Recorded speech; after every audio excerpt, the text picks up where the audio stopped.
Assalamualaikum warahmatullahi wabarakatuh. Pada kali ini saya dari kelompok satu akan mempresentasikan hasil identifikasi dan ide bisnis maritim berdasarkan survei dan observasi yang telah kami lakukan di Pelabuhan Kalimas.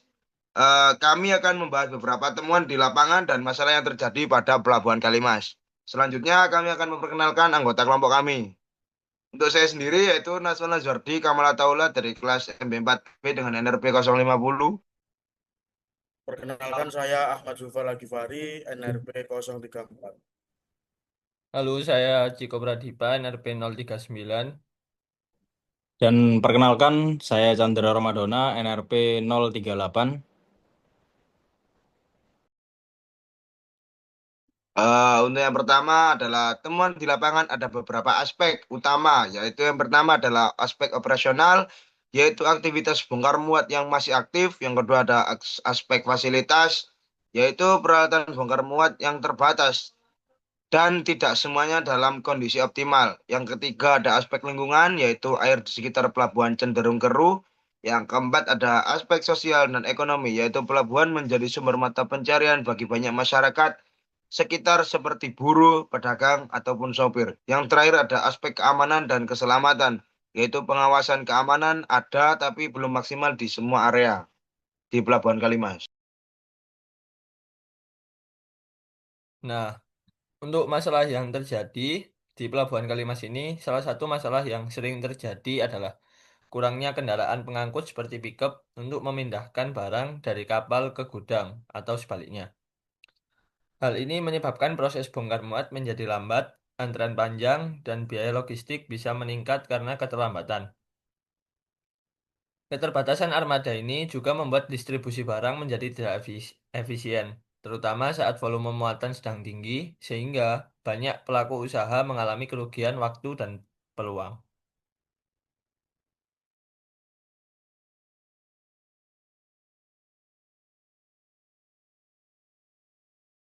Ide bisnis jasa angkut di pelabuhan adalah peluang bisnis yang menjanjikan karena kurangnya kendaraan seperti pickup membuat distribusi barang lambat.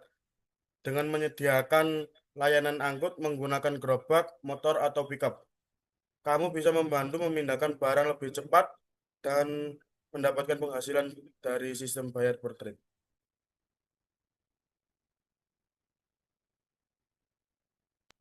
Untuk selanjutnya adalah alasan memilih ide tersebut. Kami memilih ide tersebut karena bisnis jasa angkut berdasarkan observasi di Pelabuhan Kalimas masih terdapat kekurangan kendaraan pengangkut yang menyebabkan proses bongkar muat menjadi lambat. Usaha ini dipilih karena merupakan kebutuhan nyata di lapangan, memiliki peluang keuntungan yang baik, serta dapat membantu mempercepat distribusi barang agar kegiatan di pelabuhan menjadi lebih efisien. Dan juga eh, kenapa kami memilih ide tersebut? Karena dapat mengatasi kurangnya kendaraan di pelabuhan yang menyebabkan keterlambatan, kebutuhan yang tinggi, dan bisa mulai dengan modal yang fleksibel, cepat menghasilkan uang, dan mempunyai peluang besar untuk berkembang.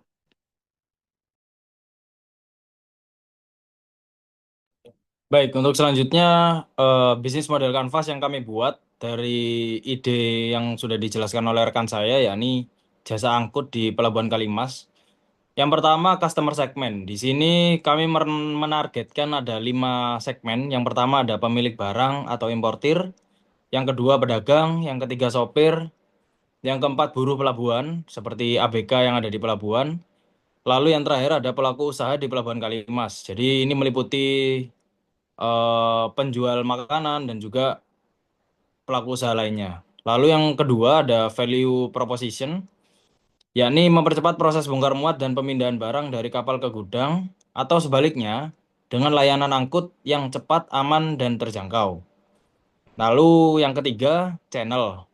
Di sini kita memiliki 4 poin pada channel ini, yakni satu, promosi langsung di pelabuhan.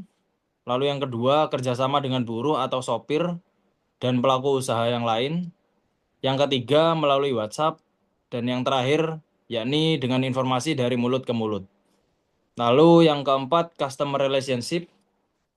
Yakni yang pertama, layanan cepat dan responsif. Yang kedua, harga jelas dan transparan per tripnya. Lalu yang ketiga, komunikasi secara langsung. Dan yang terakhir, menjaga kepercayaan pelanggan. Lalu yang kelima, revenue stream. Yakni satu, biaya jasa angkut per trip. Lalu yang kedua, sewa kendaraan per jam ataupun per hari. Lalu yang terakhir, kerjasama atau langganan dengan pedagang atau pemilik barang yang ada di Pelabuhan Kalimas. Lalu untuk yang keenam, key resource itu meliputi satu pickup, yang kedua motor, yang ketiga gerobak, yang keempat tenaga angkut, yang kelima sopir, dan juga yang terakhir alat bantu untuk bongkar muat. Lalu yang ketujuh ada key activity. Yang pertama ada mengangkut barang, terus selanjutnya ada mengatur jadwal armada, juga membantu bongkar muat, dan yang terakhir ada menjaga keamanan barang.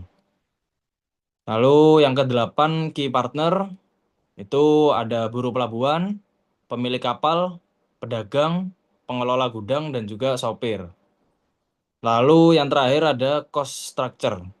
Jadi cost structure jasa angkut kami itu meliputi biaya bahan bakar, perawatan kendaraan, gaji tenaga kerja, parkir, lalu biaya operasional harian yang lainnya. Nah, mungkin itu yang bisa kami tuangkan melalui bisnis model Canvas dari ide usaha kelompok kami. Lalu yang selanjutnya akan dilanjutkan oleh rekan saya.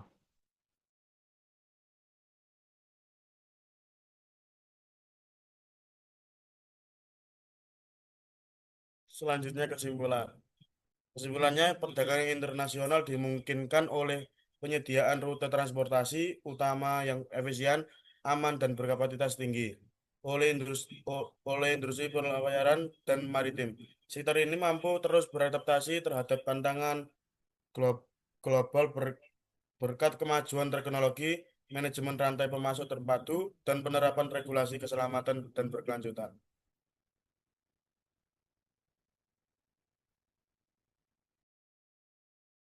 Oke, sekian presentasi dari kelompok kami.